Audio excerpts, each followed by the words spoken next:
Esse vídeo é apenas para a gente relembrar o que a gente fez no primeiro workshop, que é o principal fluxo de trabalho que vocês vão fazer muito no GitHub, sempre a partir de um repositório remoto, ok?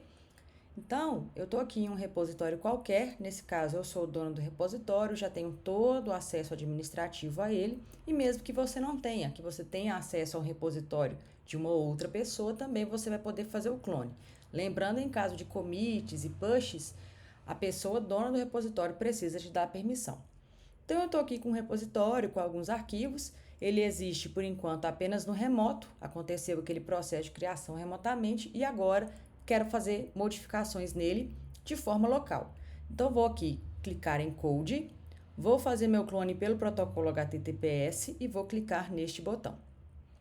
Dito isso, eu vou abrir o terminal do meu sistema operacional. No caso do Mac é o próprio terminal mesmo, no Linux também é a mesma coisa. E no caso de computadores Windows, você pode utilizar o prompt de comando, o MS-DOS ou o Git Bash. Lembrando que eu já tenho toda a instalação do Git feita neste computador e a configuração também. Caso você não tenha feito, você encontra o passo a passo, inclusive, nesse repositório.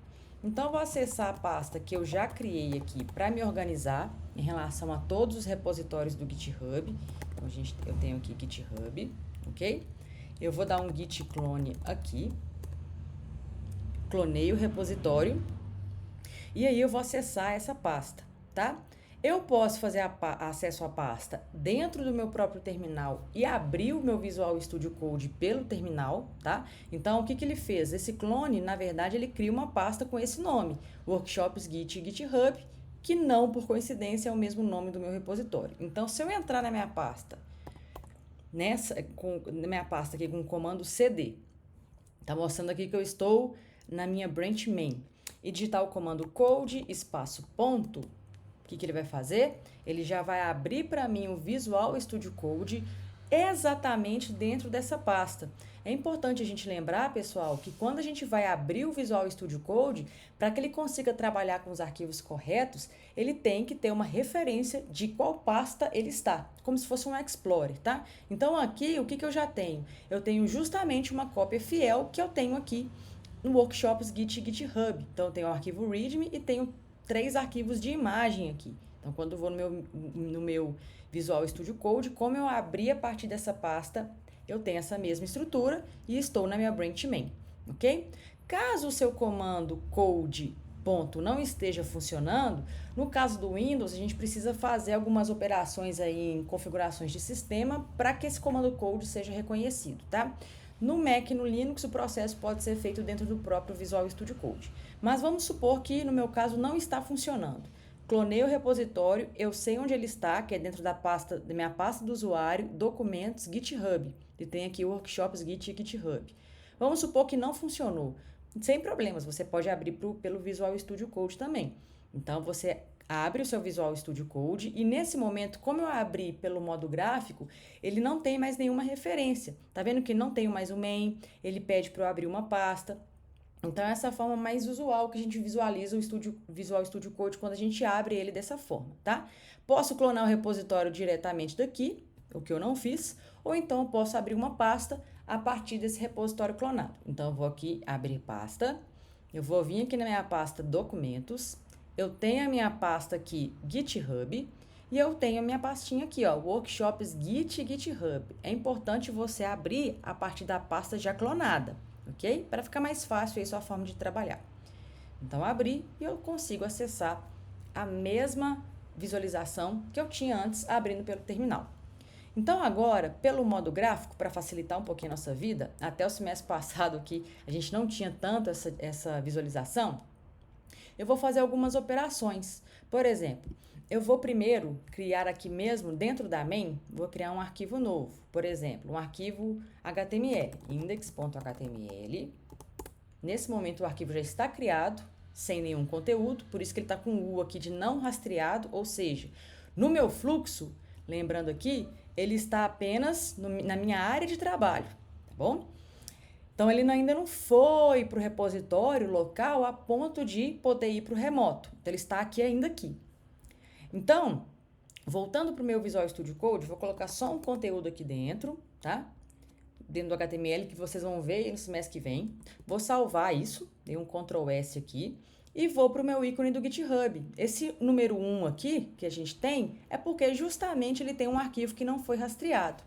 E aqui nas versões mais atuais do Visual Studio Code, ele mostra até pra gente um grafo, onde todos os commits que aconteceram na branch main, tá vendo que aqui é azul?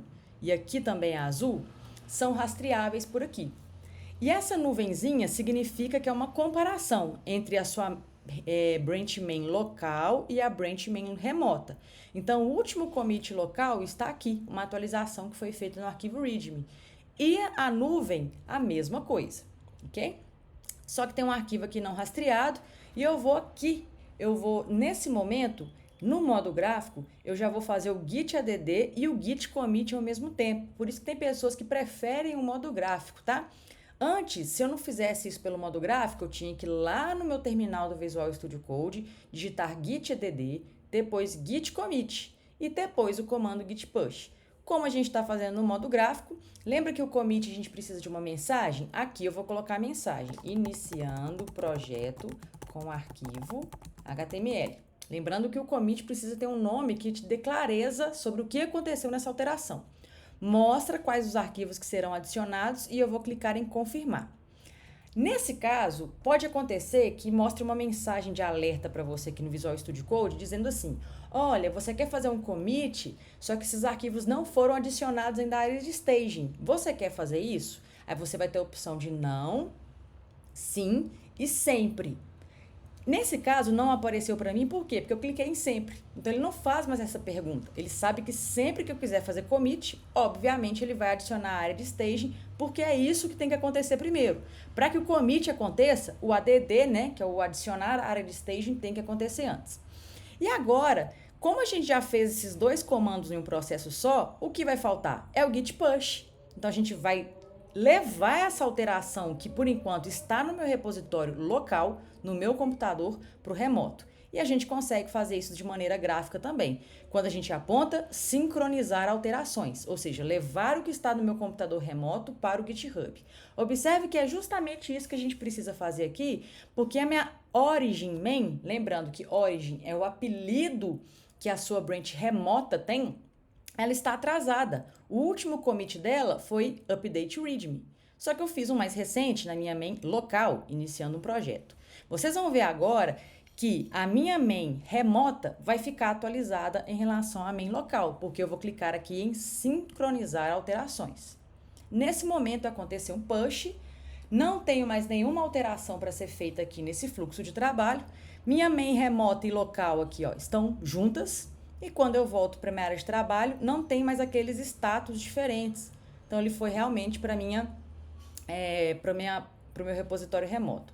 Se eu atualizar aqui meu Git, meu repositório do GitHub, o meu arquivo index.html já está aqui, ok? Mas agora, vamos pensar na branch. Então, vamos pensar numa ramificação. Por enquanto, eu estou trabalhando aqui sozinha, mas vamos supor que agora eu preciso de criar uma outra branch por qualquer um outro motivo, ou então tem uma dupla trabalhando comigo, né? É claro que se a gente estiver trabalhando em duplas, a dupla que vai fazer esse processo de criação de uma nova branch, ok? Então, nesse caso, vou criar uma nova branch e também vou fazer isso da maneira gráfica. Eu vou aqui clicar nesse canto inferior aqui, onde eu tenho o nome da minha branch, abrir esse menu aqui, superior, e eu tenho a opção aqui, ó, criar nova branch, criar nova ramificação de, não precisa se preocupar com isso agora, a gente vai clicar aqui em criar nova branch. E aí tem um espaçozinho justamente para a gente criar uma nova branch. Vamos supor que eu vou trabalhar aqui com recurso. Não precisa ter esse nome exatamente, tá? Aqui é uma questão de boa prática na engenharia de software. Então, vou colocar aqui feature, vou chamar de styles. Vou dar um enter, ele criou minha branch, feature styles, tá? É porque aqui eu vou criar o meu CSS, que é outra linguagem que vocês vão conhecer semestre que vem, onde eu vou adicionar os estilos no HTML. Então, agora eu não estou mais na main. Eu vou criar o meu novo arquivo aqui, consigo trabalhar normalmente, tá? Por exemplo, eu vou criar aqui um style.css, vou colocar aqui só um estilo qualquer, que vocês também não precisam se preocupar com isso agora. Por exemplo, black. já era padrão mesmo. Já tá salvo esse arquivo, apenas na área de trabalho, tá como não rastreado, ok? E aí, se eu volto aqui para minha branch main local, possivelmente, em alguns casos, esse style CSS sumiria. Por que ele não sumiu aqui? Porque no meu computador, se eu for aqui no meu explorador de arquivos, ver aqui na minha pasta, GitHub, vamos lá, Workshops, GitHub, o meu style existe aqui. Só que mesmo que eu faça um novo envio de main aqui, por qualquer que seja o motivo, para o meu GitHub, o styles ele não existe, ele continua não existindo, ok? Tanto é que se eu vier aqui em alterações, eu preciso, antes de qualquer coisa, estar na minha branch correta, ok? Então, ele vai entender que isso vai acontecer a partir da minha branch correta. Então, eu vou precisar aqui de acessar a minha main, aqui no caso, voltar para Feature Styles, tá? Porque eu consigo ver o histórico a partir da branch correta, beleza? Então, vamos lá. Eu vou, da mesma forma, vou fazer o add e o commit ao mesmo tempo. Vou adicionar aqui, ó, iniciando estilos, ok? Então, já vou dar aqui a confirmação. Nessa seta aqui, ó, inclusive já tem a confirmação e o push ao mesmo tempo. Você pode fazer três coisas, na verdade, em um comando só. Mas eu vou fazer primeiro o commit e depois tem diferente a opção aqui. Por que antes estava sincronizar alterações? Porque a gente estava na main e a branch main já existe. Então, a gente estava só sincronizando a main local com a main remota. Eu criei a branch Feature Styles no local. Vocês viram que eu acabei de atualizar aqui? E mesmo assim, só tem uma branch. Por quê? Porque o commit foi feito, mas ainda não fiz o push. Nesse caso, como a branch é nova, eu vou publicar essa branch, tá? Se a gente for aqui, inclusive, na lista de branches, observem aqui que são as locais, ó, main e Feature Styles.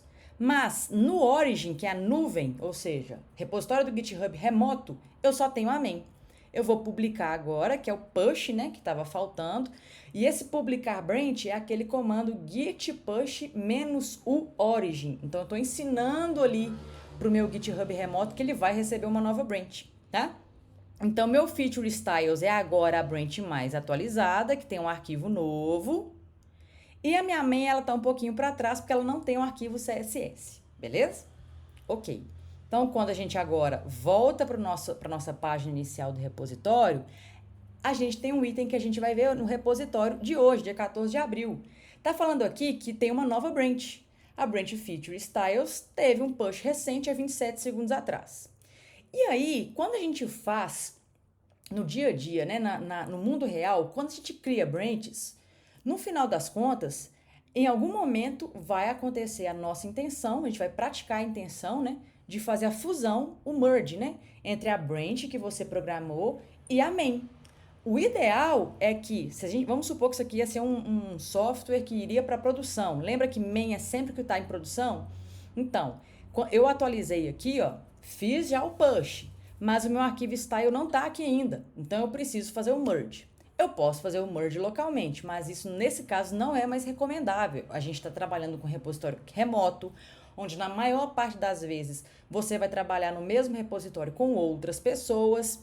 Então, é importante que o fluxo de trabalho seja sempre respeitado. Ou seja, você cria sua branch, manda sua branch para o GitHub e no GitHub que acontece o pull request, que é uma solicitação de pull, que na verdade nada mais é que um pedido para que a main receba uma nova modificação, fazendo a fusão com outra branch. Então, a main, nesse caso, abrindo um pull request a partir de Feature Styles, vai fazer uma fusão com essa branch. Então, eu vou clicar aqui agora em Compare Pull Request. Se não aparecer essa opção aqui, tem outra forma. Você pode vir aqui em Pull Requests e aí eu posso clicar em New Pull Request. Então, isso aqui é apenas um atalho, tá? Então, tá mostrando aqui, se essa é a branch que você realmente quer fazer a fusão para main, beleza, pode clicar aqui em Compare Pull Request. Essa tela que a gente vai trabalhar bastante no workshop de hoje, tá? Quem que é a base? Ou seja, quem que vai receber a fusão? É a branch que tem que estar apontada aqui, no caso main, tá? E quem é que vai levar as modificações? Feature Styles, ok?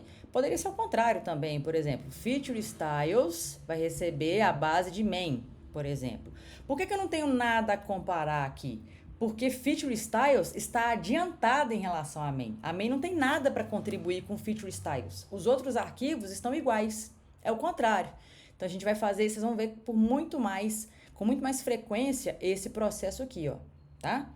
A branch que vai levar as modificações aqui à direita, a branch que vai receber as modificações aqui, ok? Ele está dizendo que tá pronto para fazer o merge, ou seja, ele já identificou se existe alguma possibilidade de conflito aqui. Não tem, porque Feature Styles trabalhou com um arquivo que não existe aqui na main. Então não era questão de mesmo arquivo, mesma linha, então a gente não tem conflito. O título, geralmente, ele pega aqui a partir do nome do último commit, mas é só uma sugestão. Se essa branch aqui, por exemplo, ela for continuar existindo, levando no projeto CSS, né, de estilos para a main, eu poderia colocar um nome aqui, modificações CSS. E aqui você pode colocar uma descrição, a depender do modelo de melhores práticas que a empresa utiliza. Mas aí você pode colocar uma descrição do que foi feito e a gente tem a sintaxe Markdown aqui, inclusive com uma lista de tarefas, tá vendo? De acordo com a linguagem Markdown, o que eu tenho? Aqui eu vou clicar em Preview para você ver e vou colocar aqui, ó, inicia estilização do body. Foi a primeira coisa que eu fiz, né? Vou mostrar aqui para você na visualização, tá vendo que ele é uma caixinha de marcação? Isso aqui vai se traduzir em uma issue, que é uma tarefa. E aí você pode fazer esse controle de tarefas pelo painel de projetos do GitHub, tá? Então você pode deixar esse pull request aqui sempre sendo acompanhado, porque ele vai virar um painel de conversa. Então eu vou colocar mais, por exemplo, mais 3 tarefas aqui. Inicia a estilização do body, estilização do header e header. Vocês vão ver todos esses conceitos em HTML, tá? E do main, estilização do footer, beleza? E aí eu clico em pull request. Em um outro momento, você pode adicionar, inclusive, pessoas para revisar o seu código. Seus colegas que tiverem, por acaso, acesso a esse repositório para revisarem o seu código e julgar. Nesse caso, basta clicar nessa engrenagemzinha aqui. Eu não consigo fazer isso por enquanto porque eu não adicionei ninguém na minha equipe, mas a gente vai fazer isso no workshop, tá? E você pode adicionar a pessoa para que ela faça essas modificações. Vou clicar aqui em pull request. Essas configurações da barra lateral você pode fazer depois, tá? Então você pode adicionar etiquetas, associar algum projeto, você pode marcar quem que é o dono dessa tarefa, né? No caso, na maioria das vezes você vai marcar você mesmo e uma outra pessoa. E aqui eu tenho na aba Conversation todo o histórico que aconteceu a partir dessa branch. A partir dessa branch, eu acabei criando um pull request com ela, então acaba que eu tenho novas modificações aqui, né? Eu tenho uma possibilidade de histórico. Então, aqui a pessoa que você convidar pode comentar, ela pode, inclusive, reagir, né? Com alguns emojis aqui. Então, eu tenho todo um painel onde eu consigo registrar qual que foi a interação entre as pessoas em relação à revisão desse código. Os commits, então, mostra aqui qual foi o commit feito, quem que fez, quando que fez, o head, né? Em relação àquela etiqueta, porque cada um recebe essa etiqueta alfanumérica. Os checks que tem relação à automação, isso vocês vão ver no workshop parte 3, GitHub Actions. E isso, para quem tiver já conhecimento em JavaScript. E aqui, até então, os arquivos que foram alterados. Então, os arquivos que foram alterados foi o style CSS color black, por exemplo, que eu coloquei aqui. Na aba Conversation, se aparecer depois do seu pull request aberto esse botão Merge Pull Request, significa que você está pronto, que você está pronta para fazer a fusão da branch Feature Styles com a main, ok? Legal. Vou clicar aqui no Merge Pull Request, então vai acontecer esse Merge Pull Request aqui e vou confirmar, ok? Com isso, a partir do momento que você fez a fusão, esse pull request ele fica no histórico do repositório, mas ele não fica mais aberto, ele fica fechado. Imagina um pull request como se fosse um chamado aberto. A partir do momento que foi feito o merge, significa que não tem mais nada a ser feito. Você pode até deletar a branch se quiser ou reverter. Opa, eu não quero mais eu não quero mais, não devia ter feito esse merge. Então, eu vou voltar aqui, ó, no Workshops Git e GitHub. Se a gente for na nossa main, agora eu já tenho um arquivo style aqui, ó. E qual que foi o último commit? Justamente aquele processo de merge. Isso também é um commit, tá? Tudo que vai fazer alteração na estrutura do repositório vai gerar commit, tá? Até a criação de um repositório novo, ele vai ter um commit inicial. Mas imagina que não era isso que você queria. Meu Deus, eu fiz merge com arquivo incompleto. Eu queria colocar mais coisas que eu fiz e eu esqueci de fazer o commit, por exemplo. Então, aqui em pull requests, nós temos nenhum aberto, mas temos um fechado. Temos aqui nosso pull request que eu fechei. E aí, eu vou reverter. O que eu vou fazer? Duas coisas ao mesmo tempo, tá? Eu vou fazer uma nova abertura aqui de pull request, revertendo o que aconteceu anteriormente. Então, o que na verdade acontece é que, quando eu for fazer agora o merge, vou confirmar aqui, eu estou fazendo aquele processo de retirar o que estava na main. Então, aqui, ó, quando eu voltar para o Workshops Git e GitHub, eu não tenho mais o style. Então, você pode abrir, fazer o merge ou se arrepender de fazer o merge também, não tem problema nenhum, tá? E claro, tem uma outra questão também. Você pode abrir um novo pull request e manter esse pull request aberto, tá? Não tem necessidade, por exemplo, vocês vão ver isso muito quando vocês estiverem comigo nos projetos, né? Vocês podem abrir um pull request, mas na maioria das vezes eu vou disponibilizar um exercício no formato de repositório e como que vocês vão entregar?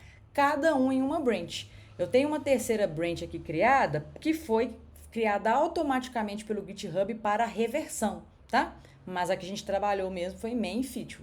Pode acontecer esse processo às vezes no GitHub, tá? Em caso de conflito, ele pode abrir branch temporária. Mas o que eu quero dizer é o seguinte, no caso de sala de aula, quando eu disponibilizar um exercício, vou mostrar até um outro exemplo de um repositório que vocês vão ter acesso a partir do semestre que vem.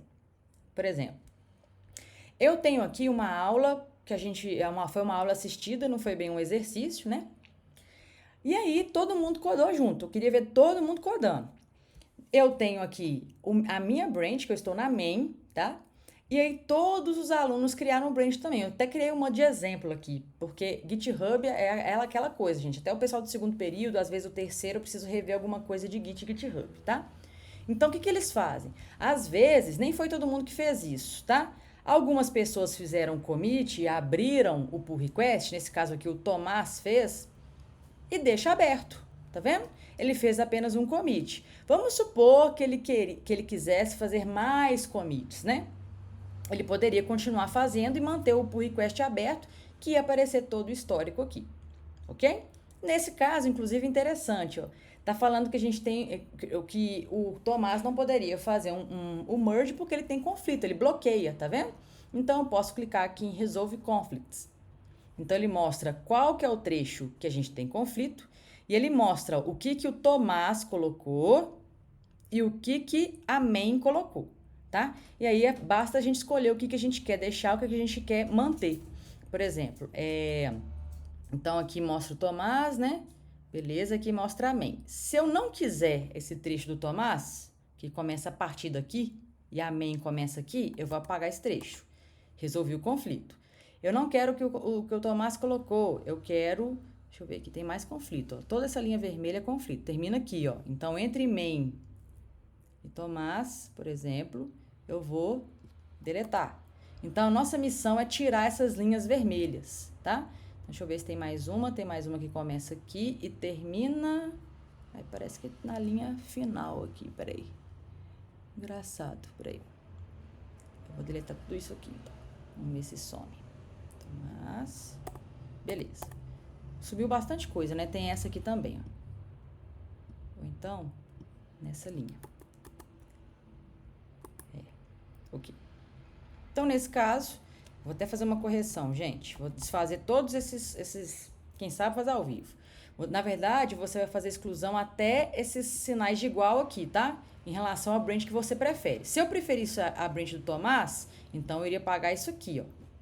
Agora eu prefiro main, então vou apagar até aqui. Ok, já apagou o conflito. Claro que eu tenho que apagar isso aqui também, porque daria erro de sintaxe no HTML. Tem mais um aqui, ó. Então vai prevalecer o que existe na main. Aqui também vou apagar esse item. Nesse caso aqui de Tomás, ele... Aqui, ó, esse igual, então, até aqui eu vou deletar. Ok? Beleza. Eu excluí os conflitos. Tem aqui o sintaxe de main, eu preciso tirar também, tá? Senão vai aparecer lá na minha página HTML. Beleza. Vou marcar como resolvido. Se de fato tiver resolvido, ele vai aparecer esse checkzinho aqui. E aí, no caso, como style também tem conflitos, no caso 15, eu teria que resolver um a um. Não vou fazer isso aqui para o vídeo não ficar muito grande, mas a partir disso que eu conseguiria fazer o meu merge. Então, lembrando, conflito ele vai impedir o merge. E que bom que impede, né? Então é isso, eu queria só trazer esse overview do que a gente vai ver nesse dia 14 de abril. É bom também que é um recurso para quem tiver faltado nesse workshop. E além disso, rever o que a gente viu no workshop do mês passado.